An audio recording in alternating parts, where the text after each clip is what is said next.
Amados, vamos para a palavra então. O texto que nós lemos, 1 Pedro 5, 7, que diz um versículo muito conhecido, talvez conhecido tanto quanto o Salmo 23, e o texto diz: lançando sobre ele toda a vossa ansiedade, porque ele tem cuidado de vós. Eu já preguei, eu acho que uma ou duas vezes, na minha vida ministerial, na igreja em São Leopoldo, sobre a ansiedade. Falar nisso amanhã, dia 2 de agosto, eu e a minha família estamos aí completando 17 anos à frente do pastoreio da igreja aqui em São Leopoldo. Amém? São 17 anos ao lado de vocês, cuidando de vocês, orando por vocês, ouvindo vocês, ajudando vocês, se impulsionando para fazermos a obra de Deus. Também 2 de agosto, completo também meus 36 anos de vida ministerial. Digo, 2 de agosto é um dia muito precioso para a minha vida e para a minha casa. Meus amados, nós vivemos tempo de ansiedade. Eu digo que temos razões para ter ansiedade, porque são muitas incertezas. Normalmente tempo de pandemia, gente, teve gente que não dormiu, teve gente que botou os neurônios para funcionar, para queimar os neurônios por causa da pandemia, seja por causa das contas, seja por causa do receio da saúde, de morrer. Eu digo sem orgulho nenhum, sem nenhuma vaidade, mas eu louvo a Deus que eu não precisei sepultar ninguém. Eu não precisei sepultar ninguém dos membros dessa igreja. Sepultamos muito sim, mas era um familiar, era um amigo. Pastor, pode aqui fazer um sepultamento? A gente sempre. Ontem mesmo fomos assistir mais uma outra situação, mas as pessoas que nem são nossas conhecidas, mas a gente, como igreja, a gente estende a mão e vamos lá, celebramos, vamos orar com a família. Eu digo, questão de Covid, nós não sepultamos ninguém dos nossos, mas sempre orientando: vamos nos cuidar, vamos ter todo cuidado, sempre tendo critério aqui na igreja, tanto que a gente senta separado ainda, né? E somente as famílias sentam junto, porque moram junto, né? Se pegar, pega em casa, pega dentro do carro, não é dentro da igreja. Então na igreja nunca teve problema para ninguém com relação ao vírus, nem pelo contrário, a gente ora, busca a Deus, intercede, pede para tomar todos os cuidados, mas muitas incertezas se carrega. E assim, mas como é que vai ficar meu emprego? Como é que vão ficar os meus filhos, os meus negócios? Tudo incerto. Então isso aí gera uma preocupação, gera uma ansiedade. Eu digo, até é normal ter um pouco de ansiedade, certo? No limite saudável, que é assim: você recebe o salário, aí você recebeu o salário na segunda-feira, aí você vai no mercado, compra tudo de chocolate, aí terça-feira não tem dinheiro para pagar o ônibus, não tem dinheiro para pagar a internet, não tem dinheiro para pagar a prestação, né, o condomínio, não tem dinheiro para comprar a ração dos animais, a comida. Então a gente tem um nível que ele é de cuidado, que ele é de proteção, certo? Que é aquele cuidado assim, administrar. Agora, o problema da ansiedade, irmãos, que quando ela é anormal, certo? É quando ela é contínua, não existe intervalo, a preocupação ela é constante, ok? Porém, irmãos, a ansiedade ela gera problemas, né, para a nossa mente, gera problema para a nossa alma, para os fatores psicológicos nossos também, tá? E traz até problema para a vida espiritual, porque eu estou deixando de confiar em Deus, e em vez de me alimentar, certo, daquilo que vem o pão do céu para a minha vida, a palavra de Deus, eu estou me alimentando dos meus pensamentos que estão acabando com a minha vida. Aí quando nós nos deparamos com a Bíblia Sagrada, a palavra de Deus, Pedro escrevendo na primeira epístola, capítulo 5, verso 7, né, vem o refrigério sobre a nossa vida, porque diz ali, lançando sobre ele toda a vossa ansiedade. Aí eu quero trazer uma pergunta hoje, e grava bem essa pergunta. Eu vou fazer uma pergunta: para onde você tem lançado a tua ansiedade? Para onde você tem lançado, para onde você tem colocado a tua ansiedade? Não tem como impedir a ansiedade de vir ao nosso coração, as preocupações. Eu digo, até eu carreguei, gente, eu confesso aqui, confessionário aberto agora, eu fiquei preocupado. Digo, agora nós não temos reuniões, de como é que vão ficar os irmãos sem poder congregar, buscar se unir, e a igreja também tem responsabilidade. Nós estávamos, né, no meio da pandemia, resolvemos fazer o telhado. Eu digo, e agora, como é que vamos honrar os compromissos para tudo isso? Eu fiquei imaginando, dá para cortar essa conta, isso aqui a gente não paga, isso aqui a gente reduz, isso aqui a gente... Eu pensei assim, gente, bom, ônibus, não sei que não vai ter despesa com ônibus, porque não tem culto, mas gente, é natural. É natural. O que não é normal é você ter essa ansiedade, essa preocupação constante, continuamente, ela não sair da tua mente. E aí a pessoa não dorme direito, está sempre preocupada. E a pergunta é, para onde você lança a tua ansiedade? Para onde nós temos lançado a nossa ansiedade? Sabe qual é o meu problema?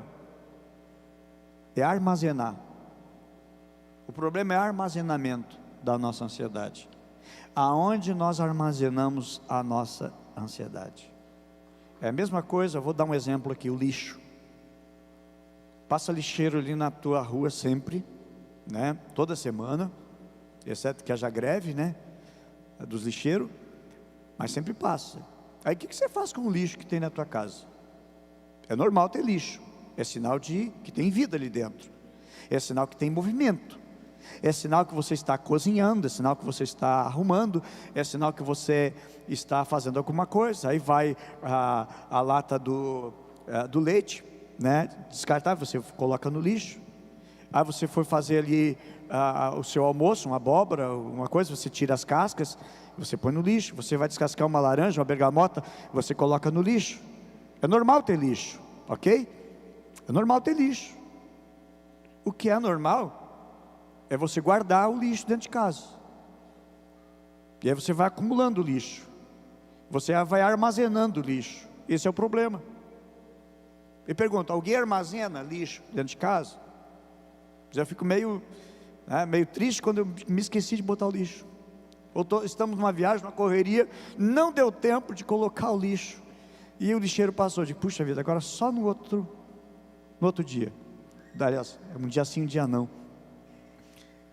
Diga, ficou o lixo acumulado, aquilo nos incomoda. Olha, se o lixo incomoda, a ansiedade deveria também incomodar, porque o problema da ansiedade não é ter, é guardar, é armazenar. Esse é o problema. Aí eu guardo, eu armazeno e eu deixo. Então ter lixo é normal, é sinal de vida, que tem vida ali dentro, varrendo, limpando, cozinhando, certo, arrumando. O problema é ter o lixo armazenado, tá?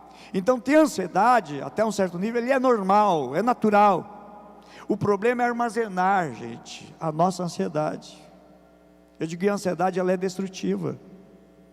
Deixar que a ansiedade nos controle, nos esmague, nos estrangule, não nos deixa respirar, nos deixa asfixiado, certo? Então, nós não podemos deixar isso acontecer. E aí a pergunta agora é outra: como é que você administra a ansiedade? Guarda ou lança fora? O que você faz com a tua ansiedade? Porque você tem, não adianta dizer que não tem, você tem ansiedade. Exceto que você é uma pessoa que não se importa com nada. E se é casada, a esposa já está, né? Por que você não se importa com nada? Não sente nada. Na realidade, a ansiedade, a gente tem que fazer alguma coisa com ela. Ou guardar, o que vai ser prejudicial, ou lançar fora. Aí a pergunta outra agora: para onde que nós lançamos a nossa ansiedade? Às vezes, O que acontece é o seguinte: você lança a tua ansiedade para a tua família, ou você lança para os teus amigos a tua ansiedade. Às vezes no contexto do teu trabalho, para os teus colegas, você lança a tua ansiedade. Eu não estou dizendo que a gente não tem que compartilhar. A Bíblia diz que nós temos que carregar as cargas uns dos outros. Ouvir é bom, é necessário, a gente dá uma aliviada. Só que quando eu coloco a minha ansiedade para a minha família não vai resolver o meu problema. Muitas vezes não vai resolver, não vai solucionar. Então o que acontece? Quando eu pego a minha ansiedade e eu lanço para a minha família, eu vou propagar a minha ansiedade para a minha família. O que vai acontecer? A minha ansiedade, ela vai contagiar a minha família. Você vai fazer isso com os teus colegas do teu trabalho? Talvez, se eles se importam realmente com você, ou os teus amigos, se eles se importam realmente com você, você vai propagar para a vida deles, porque a ansiedade é contagioso, sabia? A ansiedade é contagioso. Diga comigo: ansiedade é contagioso. A ansiedade contagia. Então o problema é para onde eu lanço, para onde eu estou colocando. Então preciso lançar a minha ansiedade para alguém que não fique ansioso. Eu preciso lançar a minha ansiedade não para outra pessoa que vai ficar ansiosa. Imagina o filho, a filha está com ansiedade e procura a mãe e conta para a mãe. Meu Deus do céu, a mãe é super mega power protetor, os pais são extremamente protetores. Ou então vão lançar para os avós, e a ansiedade eu passo para eles. Eu deixei eles mal, eles não vão conseguir resolver o meu problema, provavelmente não tem solução. Então eu propaguei, mas eu preciso lançar a minha ansiedade. Eu preciso tirar esse lixo, e eu preciso colocar mais para alguém que não sofra com ansiedade. Então para quem eu vou fazer? Para quem? Para o Senhor. Eu vou entregar a minha ansiedade para Jesus. E é isso que o apóstolo Paulo diz: lançando sobre Ele a vossa ansiedade. E aí por quê? Por quê? Porque Ele tem cuidado de vocês. Aqui está o segredo: porque Ele tem cuidado com vocês. Jesus não fica ansioso. O nosso Deus não tem ansiedade. O nosso Deus não sofre crise de ansiedade. Importante, meus amados, lançar a nossa ansiedade fora, sim, mas sim, amados, para quem consegue resolver, para quem consegue realmente solucionar. Eu não posso ficar com a ansiedade dentro de mim, porque ela vai intoxicar a minha alma, ok? A nossa ansiedade não deixa Jesus ansioso. A nossa ansiedade não contamina Deus, e que Deus vai ficar preocupado: e agora o que eu faço? Deus não vai: e agora o que eu vou fazer? Falando: está com tal problema. O meu filho me pediu uma coisa, está com um problema, ele compartilhou comigo, eu não posso fazer. Não existe isso, porque a Bíblia diz o seguinte: que não há nada impossível para Deus. Não tem nada impossível para Deus. Então a nossa ansiedade não deixa Deus ansioso, não deixa o seu Filho Jesus Cristo ansioso. A nossa ansiedade sobre a vida dele não sobrecarrega ele. Pelo contrário, ele que nos diz em Mateus capítulo 11, versículo 28: vinde a mim, todos que estão cansados, sobrecarregados, estão ansiosos, e eu vou aliviar vocês. É promessa, e aquele que promete, ele não falha. Meus amados, quando nós lançamos sobre Deus a nossa ansiedade, existe um efeito libertador, e nós precisamos lançar fora tudo aquilo que nos preocupa. Não é: eu vou lançar a minha ansiedade nas redes sociais. Grande coisa, não vai resolver o teu problema, porque a Bíblia não diz lançar sobre as redes sociais as vossas ansiedades, mas esse é lançando sobre Ele a vossa ansiedade. Por quê? Porque Ele tem cuidado de vós. Olha, tem pessoas que nunca vão resolver os teus problemas, e aí nós temos que aprender um texto que está lá em 2 Reis, capítulo 4, versículo 8, que vai falar de uma mulher, a mulher sunamita. Aquela mulher viu um homem passando por ali de tempo em tempo, profeta, homem de Deus, profeta Eliseu. E ela disse para o seu marido: olha, eu vejo que aquele homem que passa aqui é homem de Deus. E aí convidou ele para cada vez que passasse por ali, almoçar na casa deles, fazer uma refeição. E ela decidiu fazer algo mais ainda. Resolveu fazer uma casa, um quarto de hóspede, exatamente para o homem de Deus. Eu digo, na nossa vida tem que ter esse quarto de hóspede que é exclusivamente para Deus. Jesus é o hóspede principal da minha vida. E esse homem de Deus de tempo em tempo passava ali, ele e o moço dele. De repente ele disse: olha, nós temos que fazer alguma coisa para essa mulher, vê o que precisa.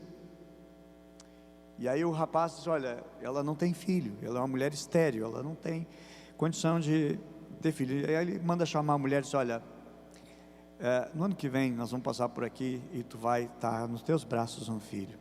Senhor, não briga com a tua serva. E se cumpriu. Um ano depois, Deus abençoou, ela gerou um filho.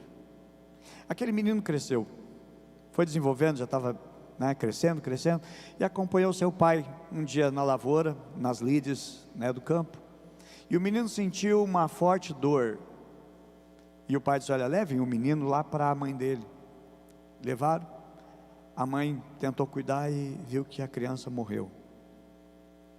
E aquela mulher disse o seguinte: me prepare o meu transporte, que era o transporte animal na época, que eu vou lá para o homem de Deus. E lá albardaram lá o animal, o jumento, e foi. Quando estava a uma certa distância, o homem de Deus viu: olha, é a mulher, é a sulamita. E pediu para o moço dele: vai lá, pergunta para ela o que está havendo, o que está acontecendo.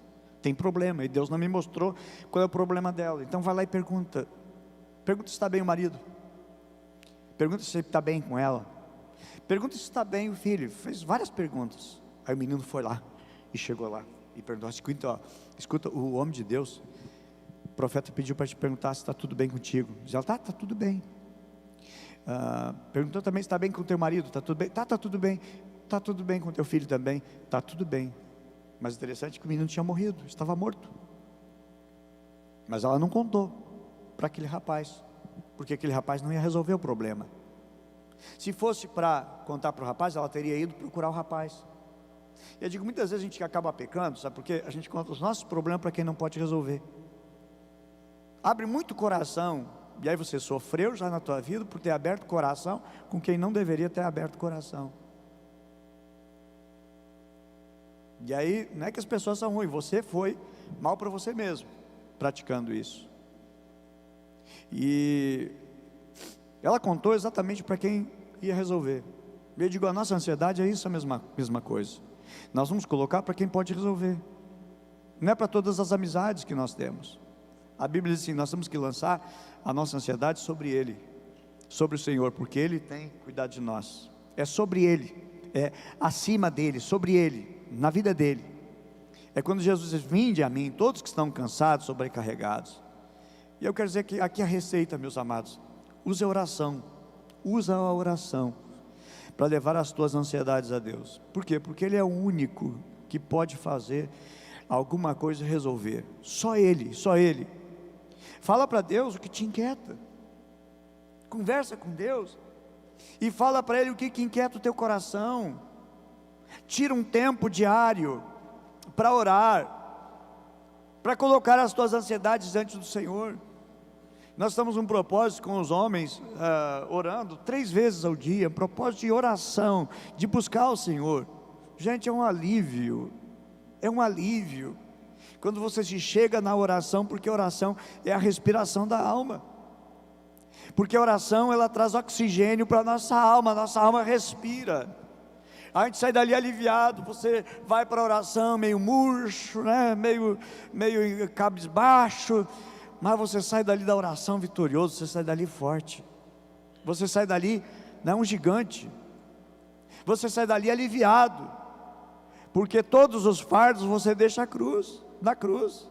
Então tem um tempo diário para orar, para levar as tuas ansiedades ao Senhor, tá? Meus amados, porque o que é a ansiedade? A ansiedade é a alma agitada, é a alma que se agita.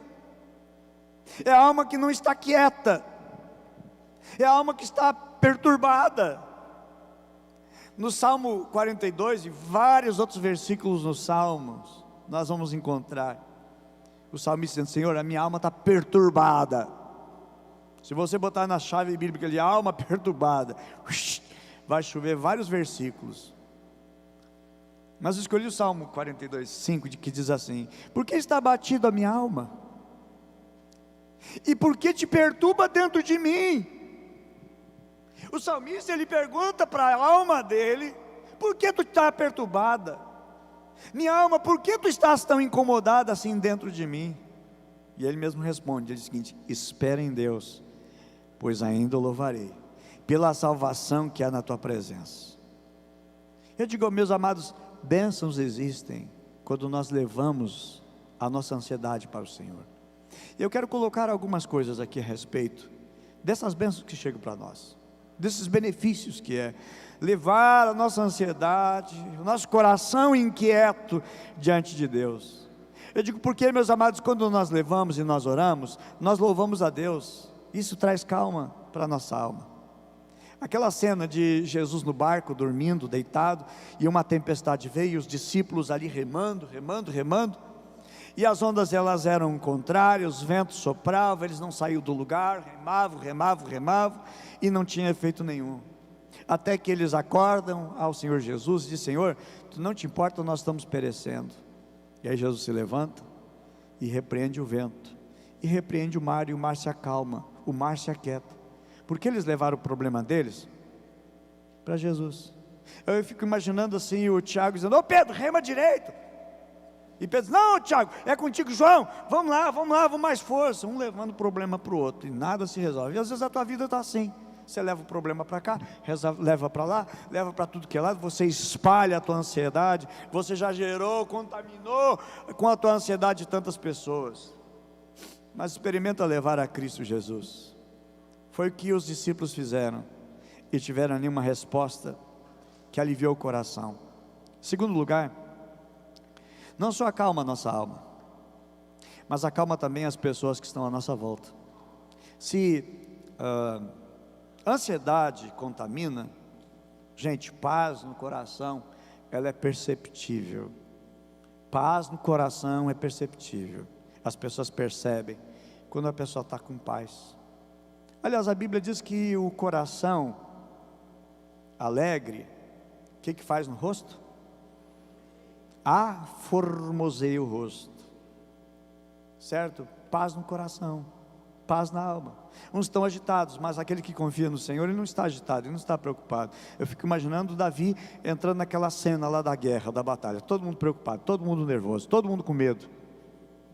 E ele olha a situação, analisa o contexto, e ele olha para o seu Deus, e ele olha para o gigante, ele olha para o gigante assim, e ele olha para o seu Deus assim. Diz ele: não, isso é fichinha, pode deixar comigo. Aí vai falar lá com o encarregado, o responsável: é o seguinte, eu quero me candidatar aí, não sei quantos tem na lista para lutar, mas eu quero fazer. Diz: não tem ninguém, ninguém quer encarar essa bronca aqui. Diz: não, deixa comigo então. Ah, mas tu não vai poder, cara. Não, eu não posso, mas Deus pode. Diz: Deus já me livrou da boca do leão, Deus já me livrou também do urso, é fichinha para o meu Deus. Ele vai lá para a batalha. Sabe por quê, irmãos? O coração de Davi não estava angustiado, mas estava tranquilo e confiante em Deus. E é a mesma coisa que nós precisamos. Não sei qual é o nome do teu gigante, mas coloca ele na presença de Deus. Faça o que Davi fez, certo? E Davi não ficou espalhando para todo mundo, ele foi direto na situação, e ele honrou a Deus através da sua confiança. Então deixa em paz todo mundo. A confiança que Davi tinha em Deus deixou em paz a nação inteira, tá? Terceiro lugar, aumenta a nossa esperança. Se você tirar um tempo para ficar sós com Deus, e não ficar só vendo notícias catastróficas, a tua alma vai melhorar. Se alimentar só de desgraça, só de miséria, gente, só vai acumular e aumentar o lixo dentro de você, até reduz a esperança. Infelizmente, tem pessoas que ficam se alimentar só de coisa ruim, fica o dia inteiro olhando catástrofe na televisão, catando coisa ruim, E aí depois, só o que vai falar, sabe o quê? Só coisa ruim, só coisa ruim, só coisa ruim, só coisa ruim. Mas aquele que está diante do Senhor, vai sair daí só contando coisa boa. Sabe que, na realidade, você ficar só assistindo coisa ruim, você morre antes do tempo, você encurta a tua vida, você diminui a tua longevidade. Todos nós possuímos o que é chamado de telômeros. Telômeros é aquela parte final dos cromossomos. Ele é tipo assim, ó, o finalzinho do cadarço, né? Todo cadarço ele tem um finalzinho ali e tem uma proteção. Os telômeros, eles são a proteção, né? Eles são a proteção dos terminal dos cromossomos. Então, quando você nasce, criança, jovem, adolescente, esse tamanho do cadarço ele é bem grande, a proteção.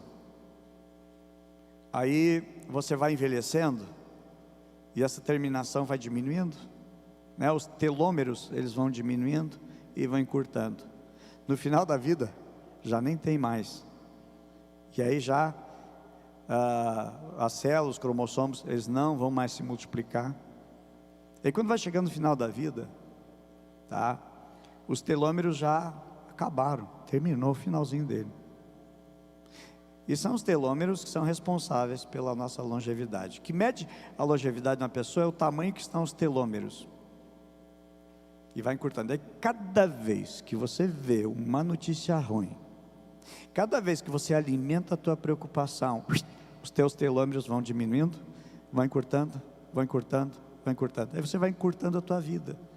Por isso que a palavra diz o seguinte: eu quero trazer à memória aquilo que me dá.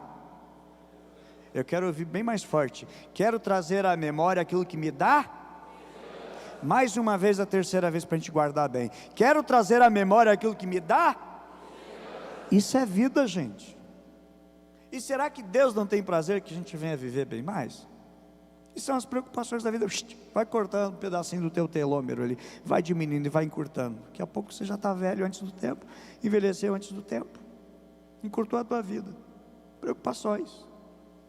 Leia Filipenses 4:8, tudo que precisa estar na nossa mente. As características, são 8 características abençoadoras para nós vivermos melhor. Só ouvir coisa ruim, irmãos, vai matando aos poucos. Certo que todos vamos morrer, mas não precisamos estar durante essa trajetória até a nossa morte nos alimentar de desgraça e aí morrendo mais cedo. Okay? Então podemos aumentar a nossa expectativa de vida, tá? Inclusive essa semana eu estava conversando com a pastora. Tem o que é chamado de Blue Zones, as zonas azuis. São estudadas cidades que mais têm longevidade. Por exemplo, assim, uma cidade tem 70% da população tem mais de 100 anos. Opa, cientistas, vamos lá estudar essa gente. Vamos ver o que. E tem umas 15 cidades no mundo que a expectativa de vida deles é bem maior, gente. Mas eu digo isso, gente, porque realmente preocupações vai matando a gente, certo?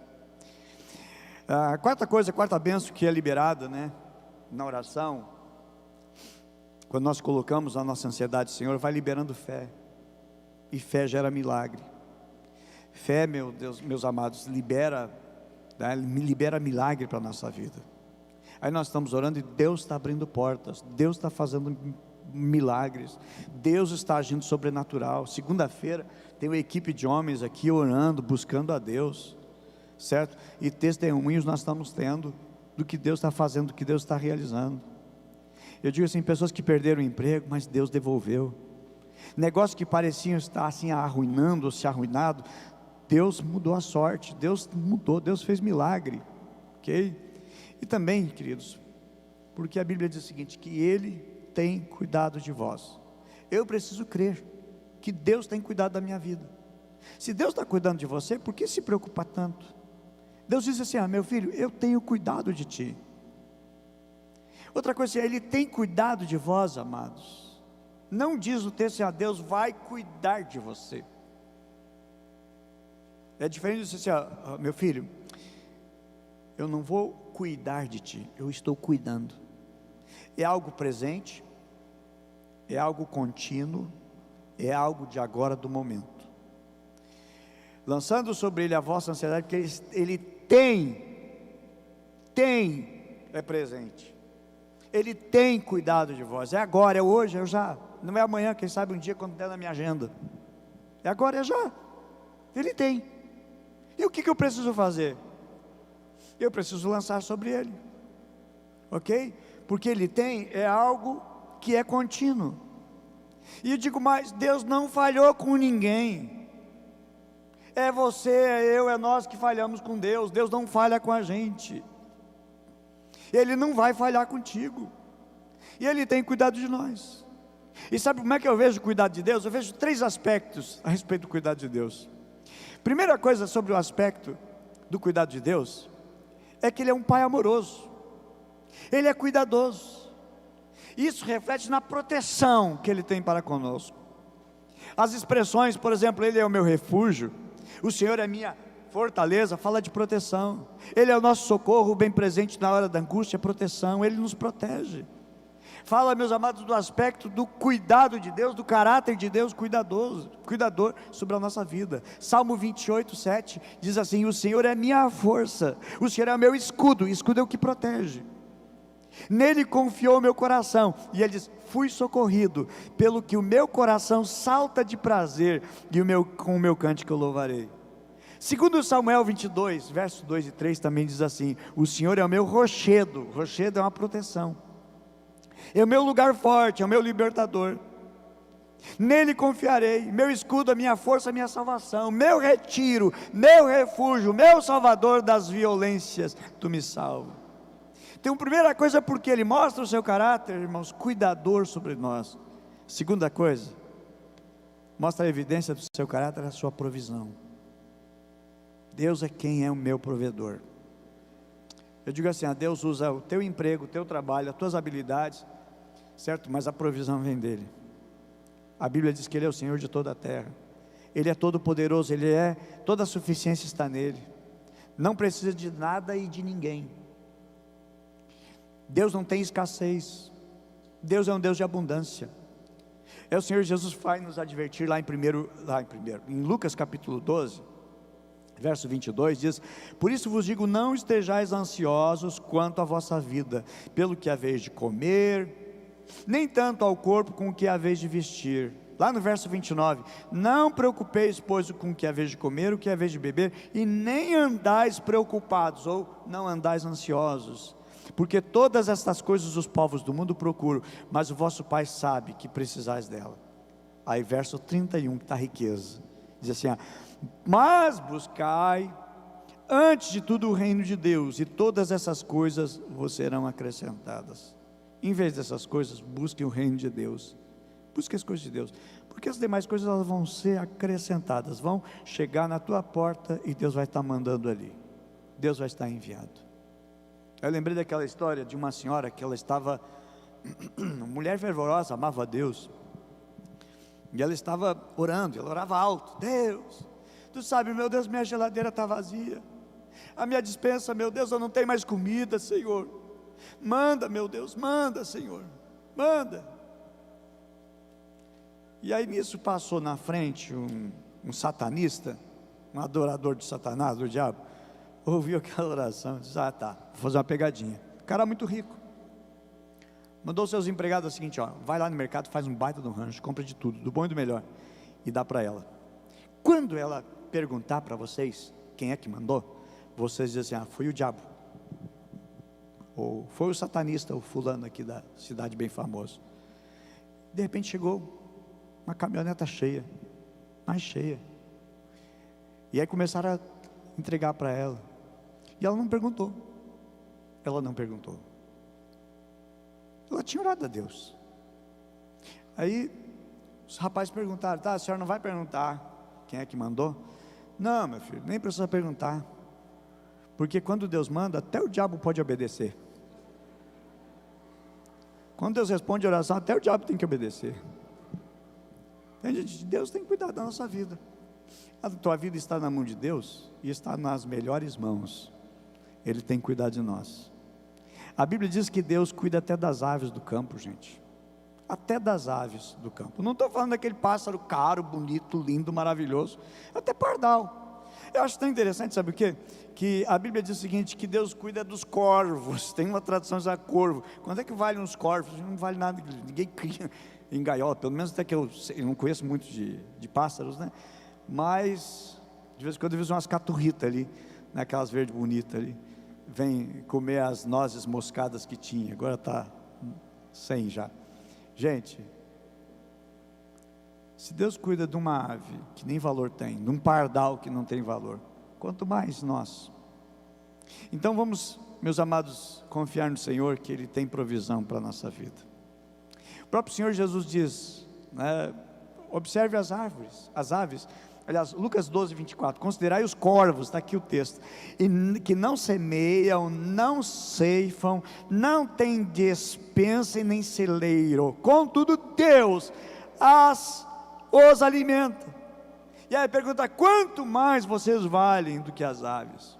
Verso 27, Lucas 12, 27, considerai os lírios, são flores, né? Os lírios, como crescem, não trabalham, não fiam, contudo vos digo que nem mesmo Salomão, que foi o homem mais rico registrado na Bíblia, em toda a sua glória, nunca se vestiu como um deles.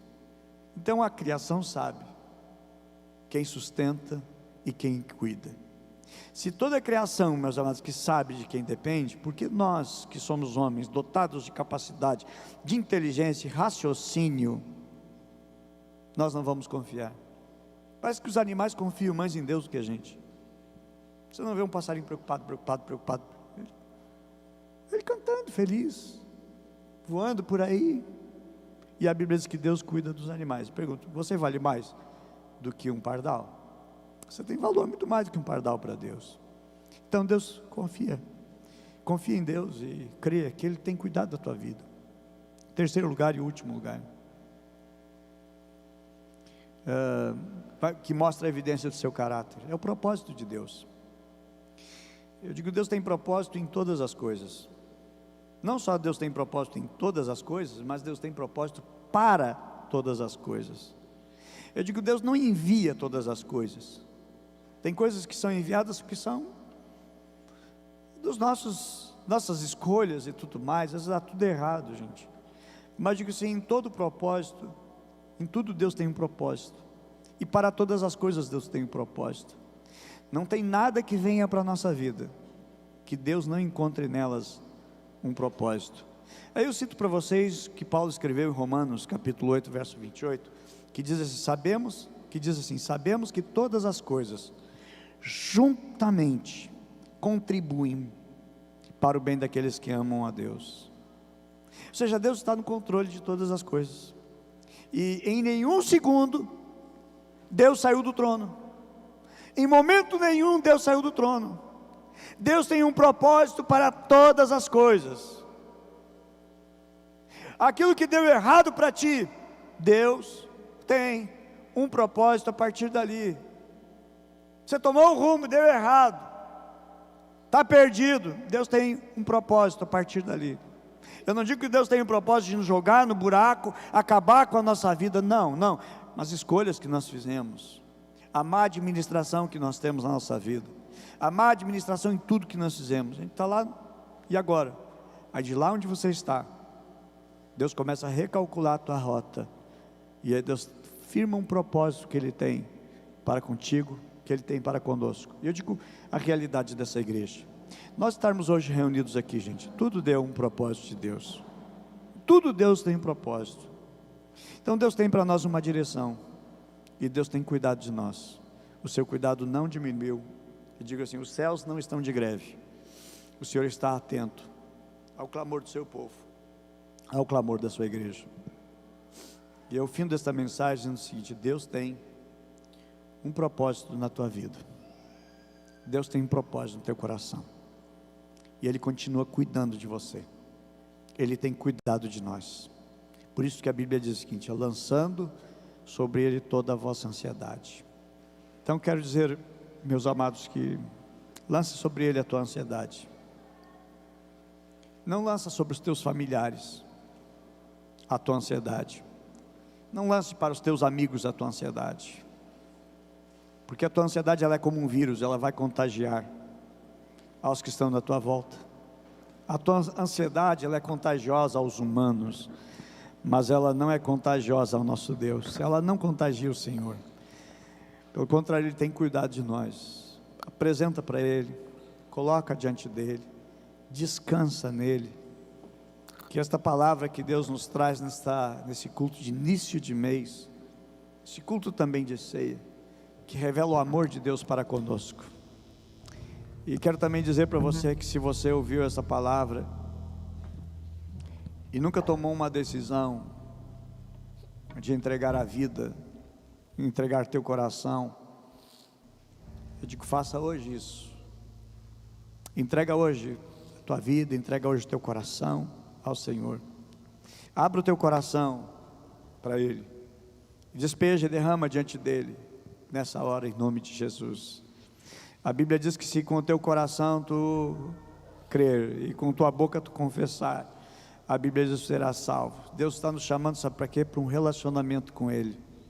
Quando nós colocamos a nossa ansiedade diante do Senhor, nós estamos tendo um relacionamento com Ele, e é isso que Jesus veio fazer por nós. Por isso Jesus veio a esse mundo, para criar um relacionamento do céu com a terra, que estava rompido por causa dos pecados, por causa da maldade. E aí Jesus veio exatamente gerar e criar esse relacionamento, e hoje nós podemos ter através de Jesus esse relacionamento. Eu quero convidar você a fazer uma oração comigo, uma oração de nos entregarmos a Ele e buscarmos a Ele total e completamente, em nome de Jesus. Oramos a Deus. Senhor Jesus, nós te bendizemos e te louvamos pelo teu cuidado. Obrigado por cada detalhe que o Senhor tem mantido o teu cuidado para conosco. Nós até falhamos, e penso, meu Deus, que falhamos demais até. Erramos demais a rota. Tomamos caminhos, meu Deus, que não são legais, não são bons, e que às vezes mais nos arruinam. Mas quando nós nos voltamos para Ti e deixamos aos Teus pés a nossa ansiedade, o Senhor cuida, o Senhor cura, o Senhor restaura. Eu oro, meu Deus, em nome de Jesus, por todos que nesta manhã, aqui ou pela transmissão, querem hoje, meu Deus, contigo fazer um propósito, uma decisão de entregar a Ti seu coração, sua vida, sua alma. Senhor, nós nos entregamos por inteiro e por completo. Não confiamos em Ti só um pouco, não, confiamos no Senhor total, Pai, totalmente, completamente, Pai. Nós somos Teus, nós pertencemos a Ti por direito e por herança, porque o Senhor nos comprou. Agora somos Teus, Senhor. Queremos entregar a Ti o cuidado da nossa vida, da nossa alma, Senhor. Obrigado, Pai. Obrigado porque mesmo não merecendo, mas o Senhor tem cuidado de nós. Meu Deus, em nome de Jesus eu oro, Senhor, nesse momento, Pai, por todos quanto nessa hora, Pai, faça uma decisão de voltar-se para Ti, de entregar a Ti, Senhor, o seu coração, de entregar, meu Deus, a Cristo Jesus a sua vida, Pai. Eu oro em nome de Jesus para que o Senhor consolide, Pai, o propósito feito nesta manhã na Tua casa. Ajuda, abençoa, socorre e fortalece, Pai, no Teu precioso, no Teu santo e maravilhoso nome. Amém? Em nome de Jesus.